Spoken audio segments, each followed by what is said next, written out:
नमस्कार, मैं जितेंद्र चतुर्वेदी। आखिर भारत बांग्लादेश में क्या करने जा रहा है, ये सवाल मैंने उठा रहा हूं। ये MI6 पूछ रही है भारत से। CIA कह रहा है कि बताइए मोदी जी, आप क्या करने जा रहे हैं। डोभाल साहब, बताइए कि आपकी क्या प्लानिंग है बांग्लादेश को लेकर, खास तौर से 12 फरवरी को जो वहां पर चुनाव होने जा रहा है उसको लेकर। ये लोग घबराए हुए हैं इस बात को लेकर कि कहीं भारत 1971 की कहानी तो दोहराने नहीं जा रहा है। अब ये मैं क्यों कह रहा हूं वो हम समझेंगे और इसको भी थोड़ा डिटेल में जानेंगे कि ये जो MI6 और CIA की बात हो रही है तो कौन है जो भारत आया और जिसके बाद इस तरह की चीजें सामने आने लगी। देखिए, खबर हुई है नॉर्थ ईस्ट न्यूज में, और वो जो खबर है वो ये कह रही है कि बांग्लादेश में जो ब्रिटेन की डिप्लोमेट हैं वो 19 जनवरी को भारत आती हैं। किसके साथ? पीटर हॉस के साथ। पीटर हॉस वो शख्स हैं जो बांग्लादेश में तख्ता पलट के लिए जाने जाते हैं।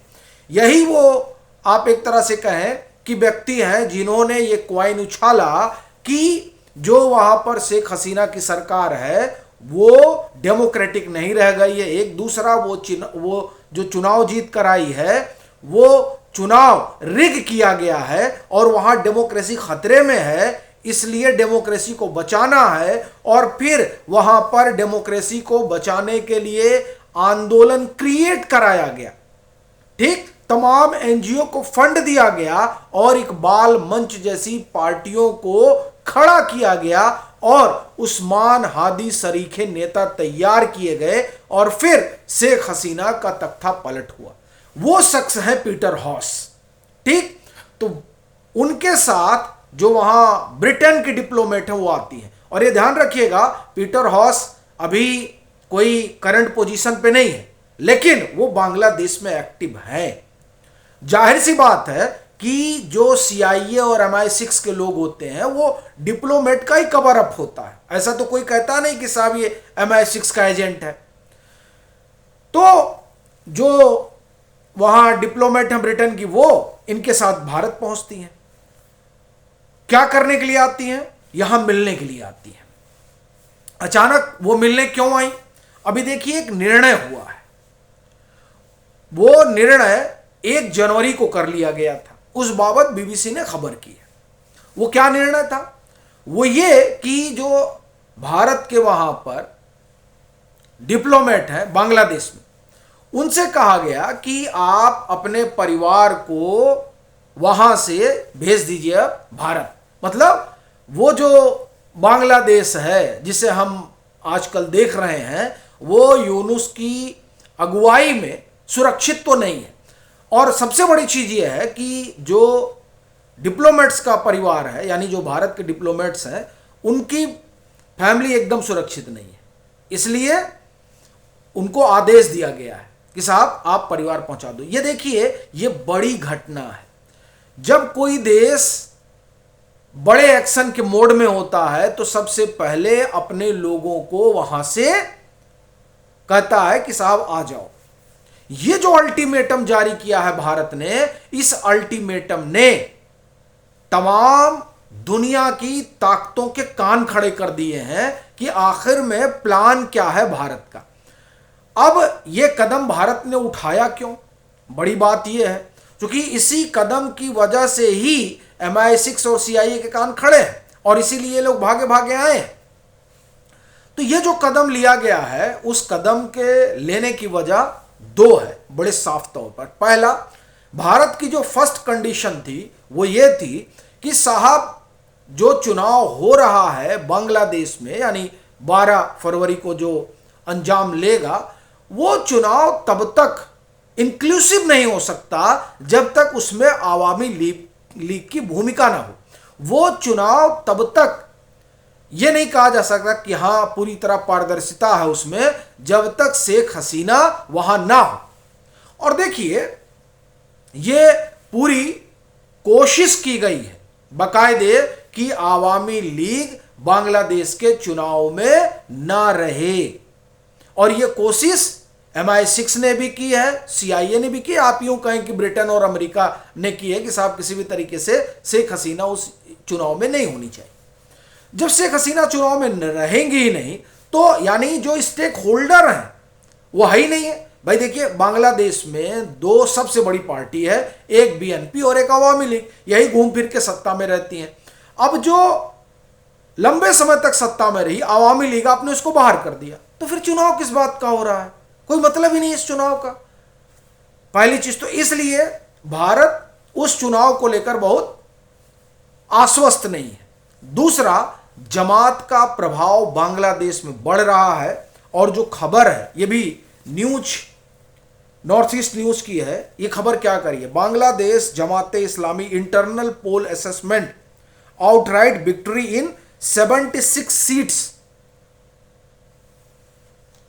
मतलब जो आज का इंटरनल सर्वे है जमाते इस्लामी का, वो ये बताता है कि 76 सीटें वो जीत सकता है, 85 पर लड़ने की तैयारी है वो अभी आज की कंडीशन में, या आज यानी जब हम 22 जनवरी को बात कर रहे हैं, और चुनाव होना है 12 फरवरी को। 12 फरवरी को मतदान होगा।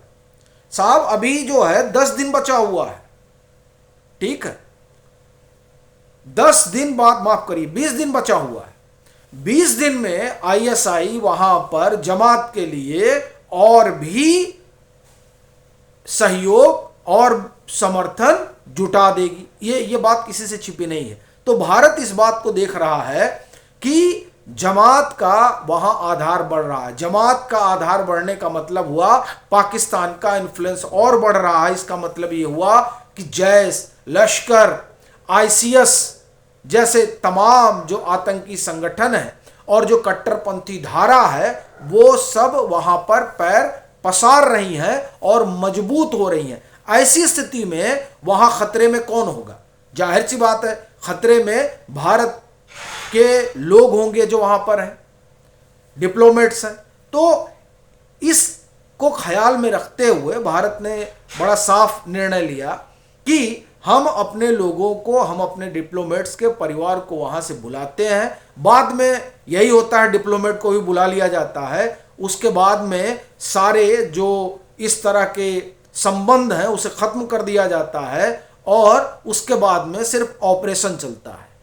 तो भारत ने साफ संकेत दे दिया है कि ये जो 12 फरवरी को आप चुनाव करने जा रहे हैं ना, इस चुनाव को कम से कम हम तो नहीं मान रहे। जो संकेत है, मैं नहीं कह रहा हूं कि भारत ने ऐसा कोई ऑफिशियल स्टेटमेंट दिया है, लेकिन देखिए डिप्लोमेट के परिवार को बुलाना वो आखिरी कदम है जो कोई सरकार उठाती है जब उसे किसी देश के साथ अपने ताल्लुक खत्म करने होते हैं।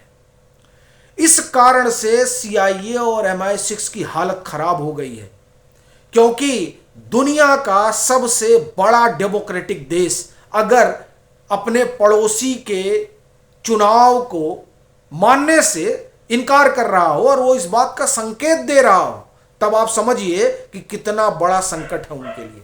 इसीलिए वो भागे भागे आए कि बताइए 12 फरवरी के चुनाव को लेकर आपकी क्या राय है। देखिए, British envoy to Bangladesh, British envoy वो डिप्लोमेट है, लेकिन वो जो डिप्लोमेट हैं वो आई हैं तो वो मान के चलिए कि MI6 की एजेंट ही है। तो क्या कह रहे हैं, ब्रिटिश एनवॉय टू बांग्लादेश सारा unusual Delhi visit ahead of the February 12 election. वही जानने समझने के लिए आई हुई थी। 19 को ये पहुंच गई थी और ये चाहती थी कि इनकी मीटिंग हो, लेकिन जब वो पहुंची तो एक तो इनसे कोई मिला नहीं, यानी ये फॉरेन मिनिस्टर से मिलती, ये इनका इरादा था डोवाल साहब से मिलने का। चूंकि मामला तो सब आप एक तरह से कहें कि वहां एजेंसियों का ही खेल चल रहा है, तो कहा गया कि नहीं, वो तो नहीं हो सकता, आप प्रोटोकॉल तोड़ के आई हैं। प्रोटोकॉल इसलिए कहा जा रहा है क्योंकि साहब आप तो एम्बेसडर हैं बांग्लादेश में, ठीक, तो बांग्लादेश में आप एम्बेसडर हैं, अगर वहां से जुड़े हुए किसी मसले में कोई बात करनी है, ठीक, और कोई ब्रिटेन का उसमें स्टेक है तो ब्रिटेन का मिनिस्टर बात करेगा, या यहां जो मिनिस्टर है, या माफ करिए यहां जो एम्बेसडर है UK का, वो बात करेगा। हु आर यू, आप कौन होते हो? तो उसमें मसला कुछ नहीं, मसला एक ही है कि MI6 की वो रिप्रेजेंटेटिव है, वो यहां आई थी यही कंफर्म करने के लिए, ये टोह लगाने के लिए पीटर हॉस जो CIA का बंदा है उसके साथ, कि साहब भारत क्या कोई कोवर्ट ऑपरेशन कर रहा है क्या बांग्लादेश में, यही वो लोग पता करने आए थे।